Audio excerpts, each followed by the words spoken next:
मद्दाहन खैरुल अनाम हुफ़ाज़ क़ुर्राइम्मा खुसूसन खुसूस हज़रत अल्लामा हज़रत मौलाना शादाब सफ़ी साहब क़िबला दामज़िलुल आली व नूरानी। अस्सलामु अलैकुम व रहमतुल्लाहि तआला व बरकातुहू। लकल हम्दु या अल्लाह, अस्सलातु वस्सलामु अलैका या रसूल अल्लाह सल्लल्लाहु तआला अलैहि वसल्लम। नहमदुहु व नुसल्ली व नुसल्लिमु अला रसूलिहिल करीम, अम्मा बाद। फ़अऊज़ु बिल्लाहि मिनश शैतानिर रजीम, बिस्मिल्लाहिर रहमानिर रहीम। अल खबीसातु लिल खबीसीन वल खबीसून लिल खबीसात वत्तय्यिबातु लित तय्यिबीन वत्तय्यिबून लित तय्यिबात। सदक़ल्लाहुल अज़ीम व सदक़ रसूलुहुन नबियुल करीम व नहनु अला ज़ालिका लमिनश शाहिदीन वश शाकिरीन वल्हम्दुलिल्लाहि रब्बिल आलमीन। उनके मौला के उन पे करोड़ों दुरूद, उनके असहाब इतरत पे लाखों सलाम। एक मेरा ही रहमत में दावा नहीं, शाह की सारी उम्मत पे लाखों सलाम। गौसे आज़म इमामुत तुक़ा वन नुक़ा, जलवे शान कुदरत पे लाखों सलाम। काश महशर में जब उनकी आमद हो और भेज सब उनकी शौकत पे लाखों सलाम। तो मुझसे खिदमत की कुदसी कहें हाँ रज़ा, तो हमसे खिदमत की कुदसी कहें हाँ रज़ा। मुस्तफ़ा जाने रहमत पे लाखों सलाम। बड़ी अक़ीदत, मोहब्बत, एहतराम व खुलूस के साथ नबी, आले नबी, अस्हाबे नबी, अज़वाजे नबी अलैहिस्सलातु तस्लीम की बारगाह गुहरबार में अपनी ग़ुलामी का सबूत पेश करें। बावाज़े बुलंद हदीए दरूद शरीफ पढ़ें। अल्लाहुम्मा सल्लि अला सय्यिदना व शफ़ीअना व हबीबना व तबीबना व क़ुलूबिना नबिय्यिना मौलाना मुहम्मदिन व अला आलिहि व सहाबिही व अज़वाजिही व ज़ुर्रिय्यातिही व अहली बैतिही अजमईन। सलातुन व सलामुन अलैका या रसूलल्लाह सल्लल्लाहु तआला अलैहि वसल्लम। ये महफ़िल पाक कोई बहुत बड़ा जलसा नहीं है, शादी खाना आबादी की एक तकरीब है जिसमें हमारे हज़रत मौलाना फ़ान साहब क़िबला, जिन्हें हम लोग प्यार से शताब भाई भी कहते हैं, उन्होंने हुज़ूर सईदी सरकार हम सब के आका व मौला अहमद मुश्तबा मोहम्मद मुस्तफ़ा सल्लल्लाहु अलैहि वसल्लम की महफ़िल मीलाद लगाई। इसका मकसद यह है ताकि आपको कुछ दीन का इल्म हो जाए। दुनिया में सबसे बेशकीमती चीज़ अगर कोई है तो क्या है? इल्म है। इल्म से बढ़कर कोई चीज़ नहीं, और इल्म ही एक ऐसी चीज़ है कि जिसको किसी चीज़ से ख़रीदा नहीं जा सकता, कोई उसका मोल नहीं हो सकता। और ये इल्म जब अल्लाह तबारक व तआला ने अपने नबी को अता फरमाया तो वही खैरात, वही सदका आज हम लोग लेने के लिए इस महफिल मिलाद में हाजिर हुए। लिहाजा थोड़ी देर की मेरी गुफ्तगू होगी, उसके बाद आप मद्दाहन खैरुल अनाम से नाते नबी भी सुनेंगे। यहाँ पे आली जनाब शायर साहब मुस्तफ़ा बैठे हुए हैं और एक कमरे में क्या नाम है, मज़हर रज़ा इलाहाबादी, वो भी आराम कर रहे हैं। और उसके बाद आप जो है एक बेहतरीन तकरीर समात करेंगे हज़रत अल्लामा मौलाना जुनैद अहमद मिसबाही साहब क़िबला दामज़िलुल आली व नूरानी से। उसके बाद इंशाअल्लाह ये महफ़िल पाक इख्तिताम को पहुँचेगी। तो ज़्यादा वक्त नहीं लिया जाएगा, बस थोड़ी देर की बात। अच्छा, ले आओ जल्दी, नाम डिस्टर्ब हो जाएगा। नहीं ले आओ जल्दी, दरूद शरीफ पढ़ लीजिए। अल्लाहुम्मा सल्लि अला सय्यिदिना व हबीबना मौलाना मुहम्मद व अला आलिहि व असहाबिही। नारे तकबीर, नारे रिसालत, उलमाए अहले सुन्नत, उलमाए अहले सुन्नत, मसलके आला हज़रत। नारे रिसालत, जश्न शादी खाना आबादी, जश्न मिलादुन नबी। जी अरे पहनिए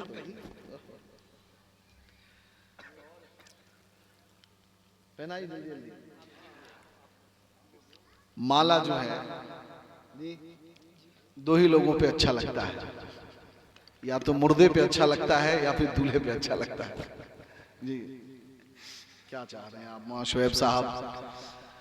बहरहाल ज़ाते मोहतरम, कुछ बातें आपको सीखनी है और याद करनी है।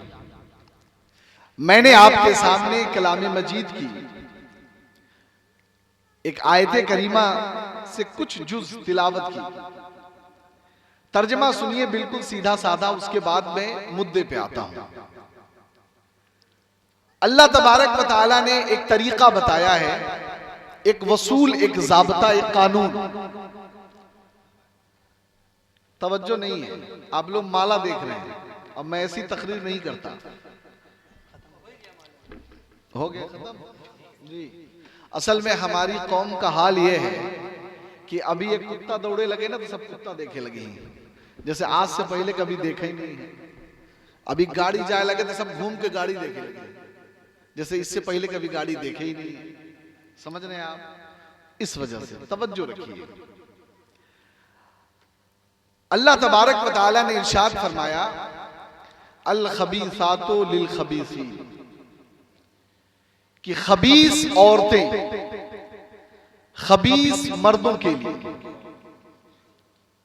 खबीस समझते हैं? ए बेटा खबीस समझे तो खबीस, अरे गरियाए तो हो करिए कहू न कहू के खबीस कहीं का है कि नहीं जी। का खाए हो? गुटका खाए हो? अब्बा बैठे खैरियत से बैठो जी। हाँ, खबीस का मतलब समझते हैं आप? अगर मैं किसी को खबीस कह दूं तो आप कहेंगे मौलाना बड़ा बदतमीज है, खबीस क्या है? किसी को खबीस बनना पसंद है? कोई बतावे मजमे से हाथ उठा के। कल आल बनिया मोबाइल लिया हो तुम तो बन ही जाइए, जब इतना मोबाइल देखिए तो क्या हो जी। बहरहाल बच्चे हैं, बच्चों को अक्ल नहीं होती। अब वैसे भी बच्चे जब तक 7 साल के ना हो जाएं, इनको मारना पीटना सब बेकार है, कोई मतलब नहीं। शरीयत ये तकाजा करती है कि जब बच्चा 7 साल का हो जाए तो आप उसे नमाज के बारे में बताइए। जब 10 साल का हो जाए तो मार के पढ़ाइए। क्या करिए? मार के पढ़ाइए। इमाम साहब लाठी है, अरे बोलो ना भाई, इमाम साहब को लाठी नहीं दी क्या आपने? अभी इशा की नमाज में कितने लोग थे पता है आपको जी? इस गांव की कितनी आबादी है? 40-45 घर, कम से कम 200 वोट तो बनता ही होगा, 300 वोट ना, 200-300 से ज्यादा है। आपको वोट देना हो तो आप बूथ पे लंबी लाइन लगा लेंगे, फलाने साहब जीतेंगे तो मेरा काम हो जाएगा। और जो रब आपका हर लम्हा काम बनाने वाला है, उस रब की बारगाह में कोई लाइन नहीं। मालूम है कितने लोग थे? अगर हम जो बाहरी मेहमान आए हैं निकाल देंगे तो मुश्किल से 7 या 8 आदमी थे, इससे ज्यादा नहीं थे जी। तो बच्चा जब 7 साल का हो जाए तो नमाज के बारे में बताया जाए, 10 साल का हो जाए तो मार के पढ़ाया जाए। आप लोगों की वो नौबत नहीं आनी चाहिए कि लाठी लेके आपको मारा जाए कि चल नमाज पढ़। अभी मुझसे पेशतर आपने तकरीर सुनी, मौलाना शादाब सफ़ी साहब यही कह रहे थे कि हमारे लिए अल्लाह तबारक व तआला ने अल्लाह के नबी अलैहिस्सलातु तस्लीम की जिंदगी दी है, तो वो जिंदगी हर एक मोड़ पे, हर एक जगह, जिंदगी के हर उतार चढ़ाव पे जो चीज आपको काम आने वाली है वो हमारे नबी अलैहिस्सलातु तस्लीम की जिंदगी है। लेकिन हमारे यहाँ क्या होता है? हम सब करते हैं लेकिन अपने नबी की नहीं करते। अल्लाह माफ करे, मैं आपको कुछ बातें समझाना चाहता हूँ। कुरान ने कहा खबीस औरतें खबीस मर्दों के लिए और खबीस मर्द खबीस औरतों के लिए।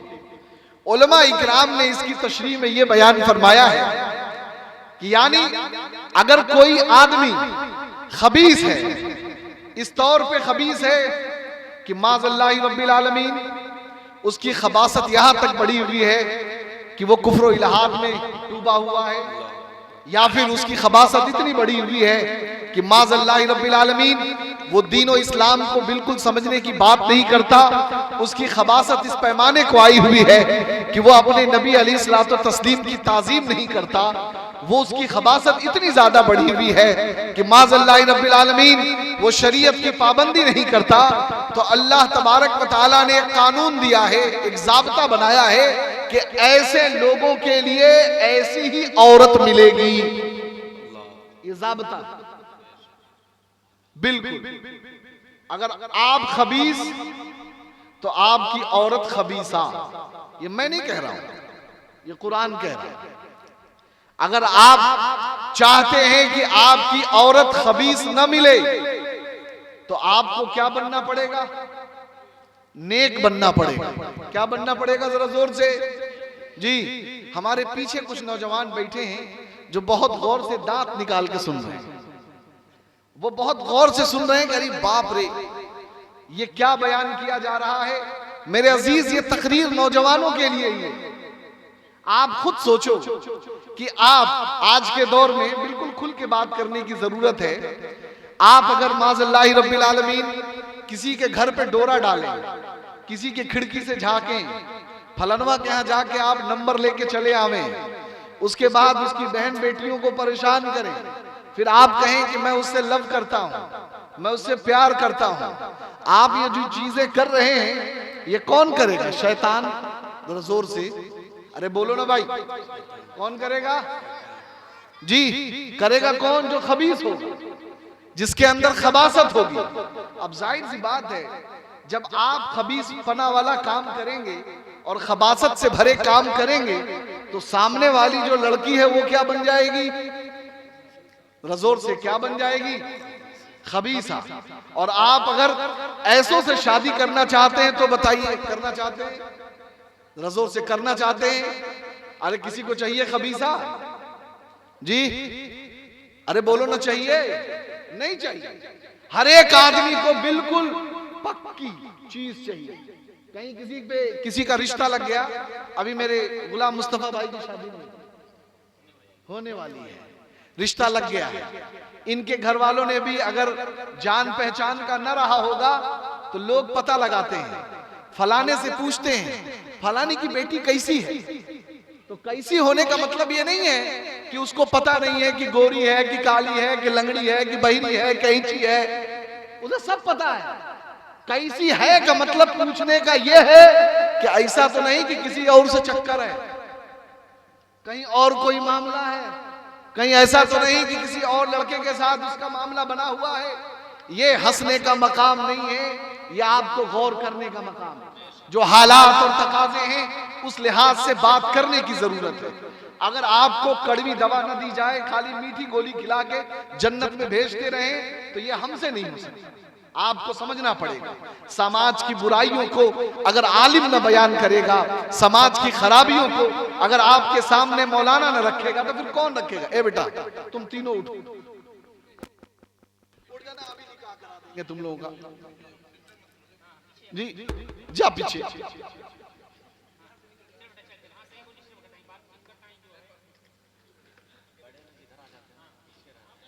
कोई बात नहीं, जब बच्चे पीछे रहेंगे तो लड़के आगे रहेंगे, है कि नहीं? जी, अल्लाह रहम फरमाए। बहरहाल गौर से सुनिए, तो हमारी हालत यह है कि आदमी पता लगाता है कि फलाने की बेटी कैसी है, तो इससे क्या मुराद होता है कि पता लगाओ कैसा है। वही हाल आपका है। मैं भी अगर अपनी बेटी कहीं दूंगा तो पूछूंगा बताओ वो लड़का कैसा है, तो मैं तो लड़के को देख चुका हूं, मैं लड़के से मिल चुका हूं, लेकिन मैं अंदर से पता लगाता हूं कि अंदरूनी मामला कौन बताएगा? उसके दोस्त बताएंगे, उसकी सहेलियां बताएंगी, हो सकता है किसी पड़ोसी ने कुछ देखा हो तो वो बताए। मेरे अजीज, दिल पे हाथ रख के बताओ, अगर मैं आपसे आके कहूं एक लड़की है जो दिन भर बाजारों में घूमती है, 10 लड़कों से बात करती है, यहां वहां जाती है, उसके काम ऐसे ऐसे हैं, आप शादी करेंगे? जोर से करेंगे आप? कोई करेगा? नहीं करेगा। मुझे ऐसी लड़की नहीं चाहिए।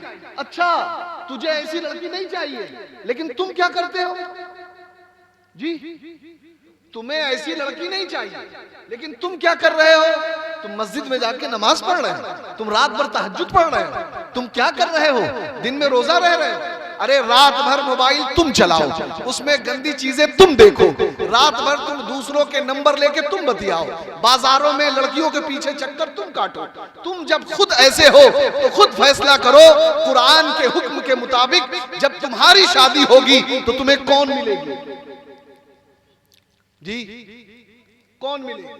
कुरान ने बिल्कुल खुला हुआ हुक्म दिया है कि खबीस औरतें खबीस मर्दों के लिए, खबीस मर्दों के लिए खबीस औरतें। मेरे अजीज, मेरे मोहतरम, अगर आप चाहते हैं कि आपका रिश्ता नेक हो, आपकी बीवी नेक हो, आपके बच्चे अच्छे हो, तो उससे पहले आपको अच्छा बनना पड़ेगा। आपको अपने अंदर बदलाव पैदा करना पड़ेगा। आप अपने अंदर वो तमाम खसलतों को दूर कर दीजिए जिनकी बुनियाद पर आप बुरे बन रहे हैं, जिनकी बुनियाद पर आपके अंदर खबासत आ रही है, जिनकी बुनियाद पर आपके तमाम मामलात गंदे हो रहे हैं और आपका जहन से लेके आपके जिंदगी के हर मामलात में किसी न किसी तरीके से गंदगी भर रही है। तो आप पहले उन चीजों को तर्क कीजिए, आप अच्छे बन जाइए। मेरा रब बड़ा करीम है, वो रब फरमाता है अत्तय्यिबातु लित्तय्यिबीन, पाक मर्दों के लिए पाक औरतें हैं। मेरे अजीज, जब पाक मर्दों के लिए अल्लाह ने पाक औरतें रखी हैं, आप खुद फैसला कीजिए, हमें पाक चाहिए तो हमें भी पाक बनना पड़ेगा। समझ रहे हैं आप? इस वजह से आजकल आपने देखा होगा आए दिन खबरें आती हैं, माज़ल्लाह रब्बिल आलमीन मुसलमान बच्ची किसी गैर के साथ भाग गई, और कितनी खबरें आई और आए दिन आती रहती हैं। बहुत से ऐसे भी वाकयात हुए कि किसी मुसलमान लड़के ने किसी गैर मुस्लिम की लड़की को माज़ल्लाह रब्बिल आलमीन उसने भगा लिया या दामे फरेब में फंसा लिया। ये कोई कामयाबी नहीं है, ये कोई अच्छी चीज नहीं है। आप खुद फैसला करो कि एक बाप, चाहे वो किसी भी मजहब का मानने वाला हो, किसी कौम का मानने वाला हो, लेकिन उसकी बेटी उसके लिए आबरू होती है, उसकी इज्जत होती है। अगर उस पे कोई उंगली उठाता है तो बाप ये समझता है कि मेरी इज्जत चली गई, मेरे पास कुछ बचा नहीं। और माज़ल्लाह मैं अपने नौजवानों से कहना चाहता हूं कि ये काम, ये खेल, ये तरीके बंद कर दीजिए। आपकी शादी भी अगर किसी लड़की से तय हो जाए, जब तक आपका निकाह ना हो जाए तब तक उस लड़की से बात करना, आपका मिलना जुलना, उसके लिए तोहफे भेजना, उसके लिए तमाम आपके किसी और ऐसे काम को करना जो एक शौहर अपनी बीवी के लिए करता है, वो हलाल नहीं है बल्कि हराम है। आपका निकाह भी, जब तक निकाह ना हो जाए, आपका रिश्ता तय हो गया तो इससे मतलब ये नहीं कि आपको परमिट मिल गया। हमारे शहरों में आजकल ये बुराई बढ़ती जा रही है कि माज़ल्लाह हमने देखा है कि शादी लग गई, उसके बाद जो शादी की शॉपिंग है वो लड़का और लड़की दोनों एक साथ कर रहे हैं। अंगूठी पसंद की जा रही है, कपड़े पसंद किए जा रहे हैं, लड़की लड़के का कपड़ा पसंद कर रही है, लड़का लड़की का कपड़ा पसंद कर रहा है। माज़ल्लाह रब्बिल आलमीन, ये सब के सब हराम के दायरे में हैं। और ऐसे अमल करने वाले और जो लोग, जो माँ बाप अपने बच्चों को ऐसी इजाजत देते हैं, वो सब के सब दयूस हैं, सब के सब जहन्नम का ईंधन बनेंगे। मेरे अजीज, मेरे मोहतरम, हमारे नबी अलैहिस्सलातु तस्लीम, अब अपने आका की सीरत पढ़िए, अब अपने आका की जिंदगी पढ़िए। हमारे आका अलैहिस्सलातु तस्लीम के जमाने में एक मर्तबा एक आदमी यमन से आया अपनी बेटी लेके खाने काबा का तवाफ करने के लिए। इस्लाम से पहले भी हज होता था और उनके अपने तरीके थे कि वो हज करते थे, और किस तरीके से करते थे तफसीली मामला है, लेकिन लोग आते थे खाने काबा का तवाफ करने के लिए। तो एक आदमी, एक बद्दू अपनी बेटी लेके मक्का शरीफ आया, उसकी बेटी बड़ी खूबसूरत थी। तो अरब का एक माहौल था कि अगर वो किसी की बेटी को लूट ले जाए, उचक ले जाए, उठा ले जाए, तो बड़ा बहादुरी का वो कारनामा समझा जाता था कि फला ने बड़ा बहादुरी वाला काम किया, देखो फला को उठा लाया। तो अल्लाह के नबी अलैहिस्सलातु तस्लीम का जमाना है, अभी आपने ऐलान नबूवत नहीं किया। हमारे नबी अव्वल से आप नबी हैं। हमारे नबी अलैहिस्सलातु तस्लीम ने ऐलान नबूवत 40 साल की उम्र में किया। तो उस वक्त अल्लाह के नबी अलैहिस्सलाम ने ऐलान नबूवत नहीं किया है, 32 साल की आपकी उम्र शरीफ है। तो यमन के उस आदमी की बेटी को एक वहीं पर अबू जहम नाम का एक आदमी था, उसने उस लड़की को माज़ल्लाह रब्बिल आलमीन पकड़ लिया और अपने कैद में रख लिया। वो आदमी अपनी बेटी को छुड़ाने के लिए कई जगह पे गया, कई लोगों से जाके उसने कहा कि मेरी बेटी मुझे दिला दो, दिला दो। लेकिन मुआशरा ही ऐसा है, सबको बुराई अच्छी लगती है। जैसे आज के जमाने में हमारे नौजवान आपस में बैठेंगे तो वो बात करेगा अपनी वाली की, वो बात करेगा अपनी वाली की, वो बात करेगा अपनी वाली की, 10-20 की इधर उधर की बातें, और सारे नौजवान बैठ के उसकी तायीद करेंगे और सब उसको कहेंगे बहुत अच्छा, भाई क्या काम कर रहे हो तुम, बहुत तुम तो चौका मारोगे। समझ रहे हैं? ये हमारे मुआशरे की बात। तो जब उस यमन के आदमी ने वहां पे कहा मक्का में, तो कोई सुनने वाला नहीं, कोई मददगार नहीं, कोई ऐसा नहीं जो उसकी मदद कर सके। मेरे अजीज मेरे मोहतरम, वो आदमी किसी तरीके से गलियों में भटक रहा है। एक ने जाके कहा कि सुनो, इस मक्के में तुम्हारी कोई बात सुनने वाला नहीं, अगर कोई सुन सकता है तो वो अब्दुल्लाह का बेटा अब्दुल मुत्तलिब का पोता वो मोहम्मद है जो तुम्हारी बात सुनता है। मेरे अजीज मेरे मोहतरम, हमारे आका अलैहिस्सलातु तस्लीम बताना यह है, मुआशरा इतना गंदा है जहां बुत परस्ती होती है, मुआशरा इतना गंदा है जहां पे झूठ का, जहां पे तमाम तरीके की बेईमानी वाले कामों का, जहां पे तमाम तरीके की बुराइयां हैं, जहां पे ज़िना आम है। ऐसे माहौल में अगर किसी ने अल्लाह तबारक व तआला की सच्चाई की लौ जलाई है, अल्लाह तबारक व तआला की नेक खसलतों की कोई लौ जला रहा है, तो हमारे आका करीम अलैहिस्सलातु तस्लीम की ज़ात बाबरकात है। वो आदमी किसी तरीके से पता पूछता हुआ हमारे नबी अलैहिस्सलाम के पास पहुंच गया। मेरे अजीज, उसने कहा कि मैं यमन से आया हूं, मेरी बेटी को फला ने पकड़ लिया है। अल्लाह के नबी अलैहिस्सलातु तस्लीम का वो दूर से रिश्तेदार लगता था, नस्ल में वो भी आपका रिश्तेदार लगता था।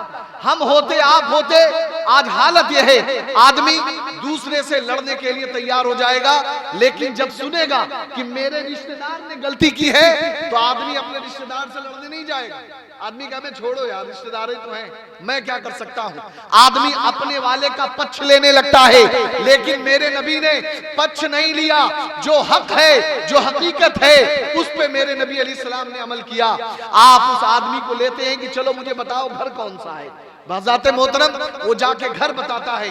अल्लाह के नबी अलैहिस्सलातु तस्लीम आप अपने दोस्तों को तैयार करते हैं। तारीख शाहिद है, उस अल्लाह के नबी अलैहिस्सलातु तस्लीम ने उस लड़की को आजाद कराने के लिए अपने दोस्तों को बुलाया, जो भी उस टाइम नबी अलैहिस्सलाम के दोस्त थे। और मैं आपसे भी कहना चाहता हूं, दोस्त इसलिए नहीं होते कि दोस्त आपको बुराई पे आमादा करे, दोस्त आपकी बुराई पे मदद करे, बल्कि दोस्त वो होता है जो बुराई से रोक के आपको जहन्नम का ईंधन बनने से रोके और आपको जन्नती बना दे, आपको नेक रास्ते पे डाल दे। मेरे आका ने अपने दोस्तों को बुलाया और बुलाकर आपने वादा लिया, अहद लिया कि जब तक हम उस गरीब बाप की बेटी को छुड़ा न लेंगे उस वक्त तक चैन से नहीं बैठेंगे। मेरे अजीज मेरे मोहतरम, आका अलैहिस्सलातु तस्लीम जाते हैं नंगी तलवारें लिए हुए, उसके घर को घेर लेते हैं।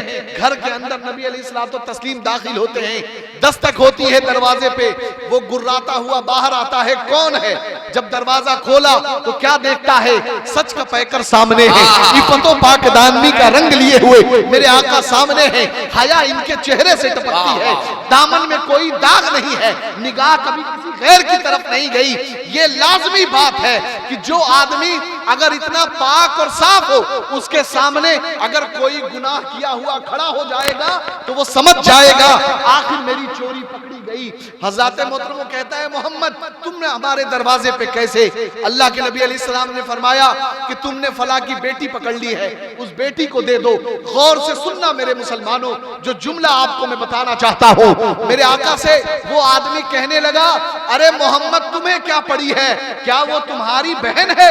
मेरे अजीज मेरे मोहतरम, अल्लाह के नबी अलैहिस्सलाम ने फरमाया कि यकीनन वो मेरी बहन रिश्ते में नहीं लगती, लेकिन हाँ वो किसी बाप की बेटी है, जब तक मैं उसे लूंगा नहीं तेरे दरवाजे से मैं जाने वाला नहीं हूँ। मेरे अजीज मेरे मोहतरम, उसने अपनी ताकत का जोम दिखाया, लेकिन एक बात याद रखिए और हमेशा याद रखिए, अल्लाह तबारक व तआला मोमिनों को रोब देता है और रोब से उनकी मदद करता है।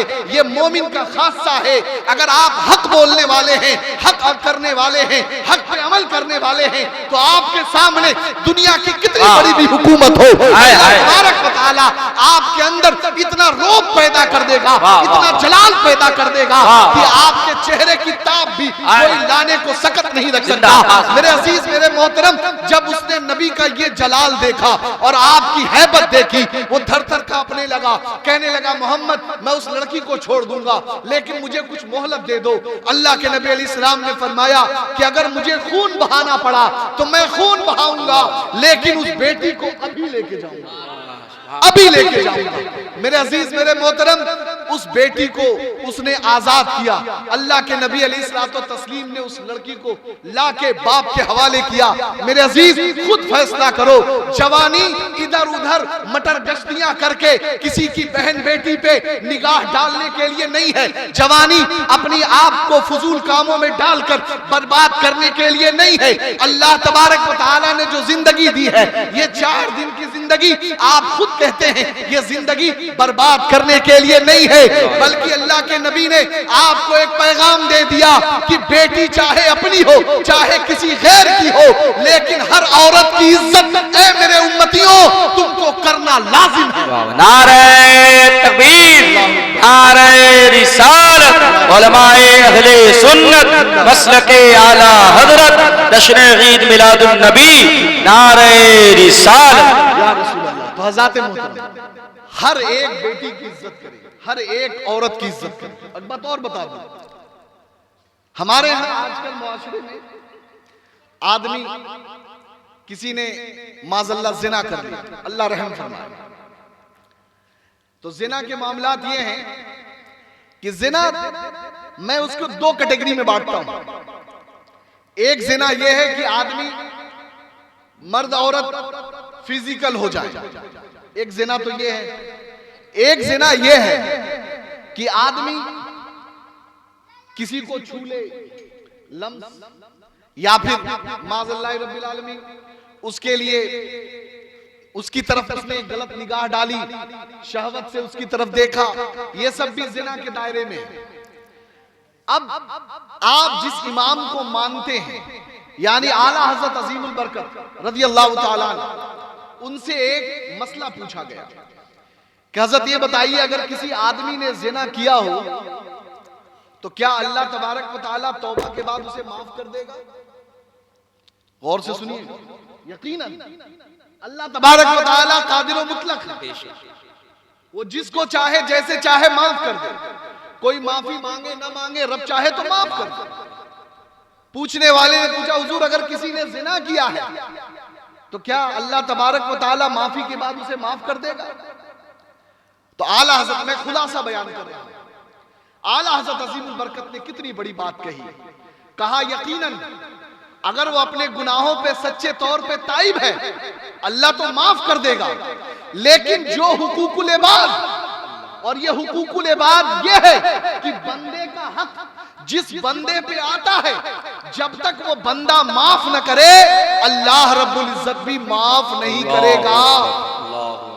लेकिन जो हुकूकुल इबाद है उसका क्या, यानी जिसके साथ जिना हुआ, आपने जिना किया या किसी ने जिना किया, तन्हाई में बैठ के तौबा कर लिया, या अल्लाह मुझे माफ कर दे, अल्लाह रब्बुल इज्जत ने उसके उस तौबे पर उसको माफ भी कर दिया।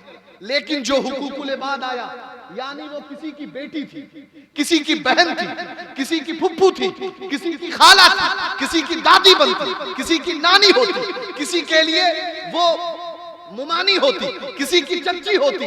मेरे अजीज मेरे मोहतरम, कोई ये गवारा न करेगा कि मेरी चच्ची के साथ ऐसा मामला हो, कोई ये गवारा न करेगा कि मेरी बेटी के साथ ऐसा मामला हो, कोई ये गवारा न करेगा कि मेरी दादी नानी के साथ ऐसा मामला हो, कोई गवारा न करेगा कि मेरी खाला मेरे मुमानी के साथ ऐसा मामला हो। आला हज़रत फरमाते हैं कि जिन जिन लोगों का हक इससे जुड़ा हुआ है, जब तक ये सारे लोग माफ न करेंगे, तब तक अल्लाह रब्बुल इज्जत उसको बख्शेगा नहीं। अल्लाह। और हमने माज़अल्लाह रब्बिल आलमीन आज के जमाने में बड़ा आम समझ रखा है, आजकल मोबाइल का दौर है, फिल्मों का दौर है, सीरियल्स आ रहे हैं, तरह तरह की चीजें दिखाई जा रही हैं, हम लोग भी उसको झेलते हैं। आजकल हो क्या रहा है, बस 1-2 बातें और सुन लीजिए, वक्त की किल्लत दामनगीर है, अभी बहुत से लोग तशरीफ फरमा है माशाअल्लाह। आजकल हो क्या रहा है, हम लोग निकाह पढ़ाने जाते हैं शहरों में, तो सीरियल में जैसा निकाह पढ़ाया जाता है वो वाले स्टाइल लोग कर रहे हैं, और बाज़ाब्ता स्टेज पे ऐसे लड़की बैठ जाएगी, ऐसे लड़का बैठ जाएगा, वो पाकिस्तान वाले मौलाना करते होंगे, उनके यहाँ कोई सूरत मौजूद होगी, लेकिन हमारे यहाँ जब तक वो लड़की तमाम शराइत के साथ, महर के साथ वो इजाजत न दे दे और लड़का कबूल न कर ले, तब तक वो दोनों एक दूसरे को देख नहीं सकते। सामने बैठ नहीं सकते। समझ रहे हैं आप? शरीयत ने एक बार की इजाजत दी है, वो एक अलग मसला है, उस पर गुफ्तगू करेंगे तो बात लंबी होगी। एक बार की इजाजत है, फकत एक बार की, एक बार की, ताकि आदमी इस वजह से देखे कि एक बार अगर मैं देखे रहूंगा तो मेरी मोहब्बत उसके लिए ज्यादा होगी, मेरी तड़प उसके लिए ज्यादा होगी, और मैं ये भी देख लूंगा कि हाँ भाई वो किस तरह की है। तो एक बार की इजाजत, बहरहाल उलमा के इस पे भी कौल है। लेकिन हज़रात मोहतरम, अब आप शहरों में सेटअप लगा दिया है, लड़की बैठी है, लड़का आ रहा है, कह रहे हैं चलिए निकाह पढ़ाइए। मैं भी एक जगह ऐसे ही फंसा, मुझसे कह रहे जी पढ़ाइए। मैंने कहा मैं ऐसा निकाह तो नहीं पढ़ाने वाला। समझ रहे हैं आप? ऐसा निकाह नहीं पढ़ाने वाला। आजकल हो ये रहा है कि जो हम फिल्मों में देखते हैं, लड़की से इजाजत ली जाती है और फिल्मों में दिखाया जाता है कबूल है जी, कबूल है। तो लड़की से हम लोग पूछते हैं क्या तुम इजाजत देती हो, तो लड़की कहेगी कबूल है। समझ रहे हैं आप? कबूल कबूल का मसला आ गया है। मेरे अजीज, मेरे मोहतरम, ये जो उलमा आपके निकाह के लिए आते हैं, ये जो उलमा आपके निकाह के लिए वहां पे पहुंचते हैं, ये माज़अल्लाह जाहिल नहीं है।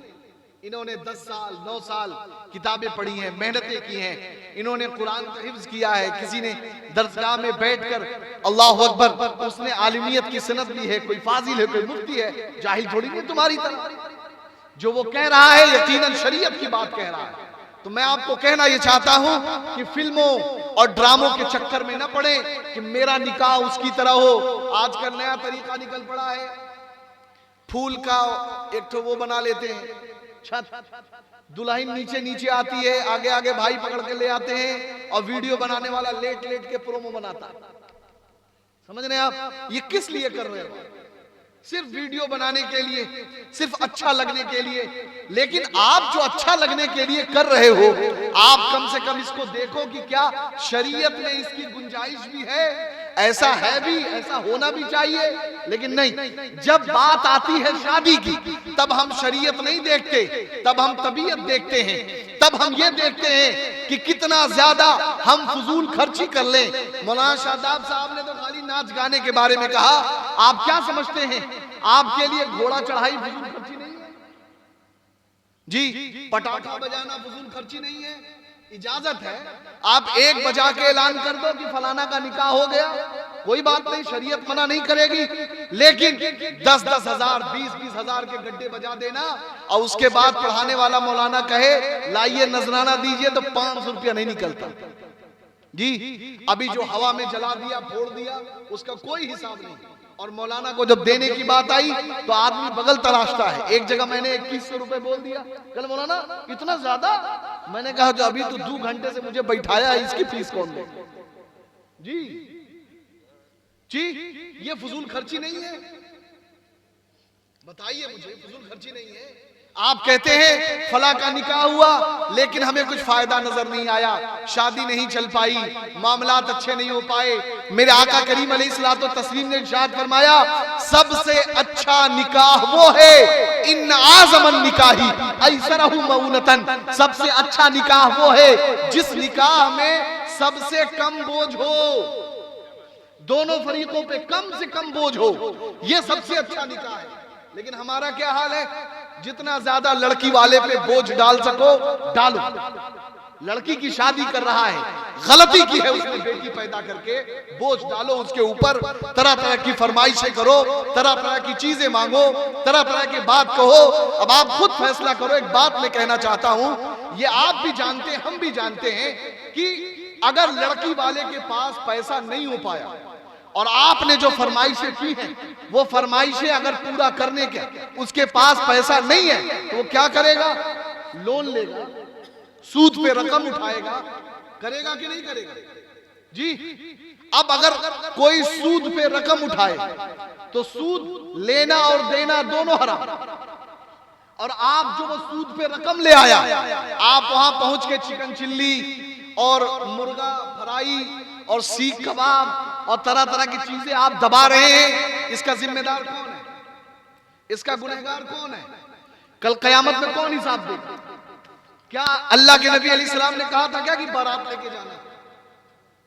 जी, ये तो लड़की वाले का एहसान है। शुक्र अदा कीजिए उस लड़की के बाप का कि उसने आपको बुलाया और आपको दावत दी और आपके लिए खाने का इंतजाम किया। वरना हकीकत तो यह है कि लड़की वाले ने आपको नहीं बुलाया, बल्कि आपको लड़के के बाप ने बुलाया है। दावत उसने दी है, जिम्मेदारी लड़की के बाप की नहीं है। लेकिन उसने एक मुसलमानों की जमात को, उसने नबी के कलमा पढ़ने वालों को, अल्लाह रसूल कहने वालों को उसने दावत दी, खाना खिलाया, इसलिए कि ये खाना खाएंगे तो मेरी बेटी के लिए दुआ करेंगे, मेरे दामाद के लिए दुआ करेंगे। तो आपको तो उसका शुक्रिया अदा करना चाहिए कि तुमने हमें खाना खिलाया, तुमने हमारे लिए बेहतर इंतजाम किया। लेकिन आदमी शिकायत का पहाड़ लेके घूमता है, फला जगह गए थे ये नहीं हुआ, फला जगह गए थे वो नहीं हुआ। अरे अल्लाह की पनाह, आप हजरात अपनी शादियों को सस्ता कीजिए, जितना हो सके आप कम से कम खर्च में अपनी शादी निपटाइए, ताकि आप अपनी उन बेटियों को भी देखें जो बहुत से घरों में बैठी हुई हैं, खाली इसलिए शादी नहीं हो पाती कि साहब रकम नहीं जुट रही है। पूरे गांव को कैसे खिलाएंगे, रकम नहीं जुट रही है, कैसे करेंगे? वो बेटी बैठी हुई है। मैं खुद कहता हूं, जरा सोचो, तुम्हें अल्लाह ने दौलत दी थी, तुमने नंगा नाच नाच के तुमने शादी की और पूरे मोहल्ले और गांव समाज को दिखाया कि देखो मैं कितना अमीर बड़ा पैसे वाला हूं। लेकिन खुद सोचो, एक गरीब बाप की बेटी तुम्हारे यहाँ शादी देखकर और वो फजूल खर्चियों को देखकर वो अगर सोचती रही कि काश मेरे पास भी ऐसा होता, मेरे बाप के पास भी ऐसा होता तो वो कर सकता। मेरे अजीज, मेरे मोहतरम, अंदाजा लगाइए कि कितनी तकलीफ होती होगी और किस तरीके के मामलात होते होंगे। इसका जवाब कौन देगा? इस वजह से मेरे अजीज, मेरे मोहतरम, निकाह को हल्का कीजिए। आप कम से कम में शादी निपटाने की कोशिश करें और कोशिश ये करें कि जब शादी आपके होने वाली हो तो आप आलिम को बुलाएं, उनसे मशवरा करें कि हमें क्या करना है और किस तरीके से करना है। अगर आप इन मामलात पे अमल करेंगे तो इंशाअल्लाह रहमान आपके यहाँ जो भी शादी होगी वो रश्क जन्नत होगी। एक आखिरी बात और सुन लीजिए, आज के तकाजे के एतबार से जो निकाह है ना, उसकी शरीयत में 4 किस्में हैं निकाह की। एक है निकाह मुस्तहब, ठीक है, एक है निकाह सुन्नत, और एक है निकाह वाजिब, और एक है निकाह फर्ज। ये 4 निकाह हैं। मुस्तहब ये है कि मैं ठीक ठाक हूं, खाता पीता हूं, महर भी दे लूंगा, लड़की को खिला भी लूंगा, अच्छे से रख भी लूंगा, और मुझे किसी तरीके की कोई भी इश्तिहा ख्वाहिश नहीं है, लेकिन हाँ मैं शादी करता हूं तो ये अच्छी बात है, तो मैंने शादी कर ली। ठीक है, आपने शादी कर ली, मुस्तहब है सुन्नत के तौर पर। एक ये है कि मैं शादी कर रहा हूं नबी अलैहिस्सलाम की सुन्नत के लिए, तो सुन्नत निकाह। एक निकाह है वाजिब। वाजिब निकाह वो निकाह बनेगा और उस आदमी पे करना जरूरी होगा, वाजिब होगा, जिस आदमी को ये यकीन है जी कि अगर नहीं, यकीन नहीं, गालिब गुमान है कि अगर मैं निकाह नहीं करूंगा तो मुझसे जिना हो जाएगा, मैं निकाह नहीं करूंगा तो मुझसे जिना हो जाएगा। उसके पास महर देने का पूरा पैसा मौजूद है, और महर जानते हैं कितना है? 10 दिरहम, 33.5 ग्राम चांदी। कितनी? 33 ग्राम चांदी। अगर इतना पैसा महर में देने के लिए किसी के पास मौजूद है, और वो आदमी जो औरत को, अपनी बीवी को खिला पिला सकता है, महर दे सकता है, और उसका नफ्स उसे इतना उभार रहा है कि अगर वो शादी नहीं करेगा तो उसको गालिब गुमान है कि मुझसे जिना हो जाएगा, अंदेशा है, तो शरीयत ये कहती है कि तुम निकाह कर लो, कहीं तुमसे जिना ना हो जाए। ऐसे पे निकाह करना वाजिब है। और कोई ऐसा आदमी हो जिसे यकीन हो, यकीन कि मुझसे जिना हो जाएगा और मैं जिना कर बैठूंगा, तो शरीयत ऐसे आदमी पे निकाह को फर्ज करती है कि तुम निकाह करो लेकिन जिना ना करो। और हमारे यहाँ क्या हो रहा है? बच्चा अच्छा खासा कमाता है, सब कुछ कर लेता है, लेकिन अभी बड़े भाई की नहीं हुई तो छोटे की नहीं होगी, चाहे वो जिना के दलदल में कूद जाए। जी होता है कि नहीं होता? ये तमाम चीजें खत्म करिए। जिसके अंदर सलाहियत हो महर दे सकता है, जो अपनी बीवी बच्चों को खिला सकता है, किफालत कर सकता है। आप माँ बाप हैं, उसको जिना के दरवाजे पे ना पहुंचाएं, उसके लिए आप शादी का इंतजाम करें, उसके लिए आप बेहतरीन तरीके से लड़की का इंतजाम करें ताकि उसकी शादी भी हो जाए और जो गुनाह से वो बच भी जाए। मेरे अजीज, मेरे मोहतरम, ये जो हमारे नौजवान बैठे हैं, अक्सर के जेब में इतना पैसा भी है, इतनी चीजें भी हैं, लेकिन सिर्फ खानदानी माहौल, लोगों के रीत रिवाज, रस्मों रिवाज की वजह से आज कितने नौजवानों की शादी नहीं हो पाती और हमारे नौजवान जिना की तरफ चले जाते हैं। अल्लाह के नबी अलैहिस्सलातु तस्लीम ने इरशाद फरमाया, जिस कौम में जिना आम हो जाती है उस कौम पर अल्लाह रब्बुल इज्जत रोटी को महंगा कर देता है। मेरे अजीज, उस कौम के लिए रिस्क तंग कर दिया जाता है। तो आप चाहते हैं कि रिस्क में कुशादगी हो, क्योंकि निकाह से बरकत आती है। हजरत अबू बकर सिद्दीक रज़ियल्लाहु ताला अन्हु से अगर कोई कहता कि मैं गरीब हूँ, मेरे लिए दुआ कर दीजिए, तो हजरत अबू बकर सिद्दीक रज़ियल्लाहु ताला अन्हु से कहते, ये बता तूने निकाह किया है? वो कहता नहीं, मैंने निकाह नहीं किया। तो आप कहते जाओ शादी करो, अल्लाह का वादा है तुम शादी करो, अगर तुम गरीब होगे तो अल्लाह अपने फजल से तुम्हें अमीर कर देगा। तो शादी गिना लाने के लिए है, शादी निगाहों की हिफाजत के लिए है, शादी शर्मगाहों की हिफाजत के लिए है, क्योंकि मेरे आका का इरशाद है कि कयामत के दिन सबसे ज्यादा जहन्नम में लोगों को जिस वजह से डाला जाएगा वो दो खाली जगहें हैं, एक मुंह और शर्मगाह। इसकी वजह से लोग सबसे ज्यादा जहन्नम में फेंके जाएंगे।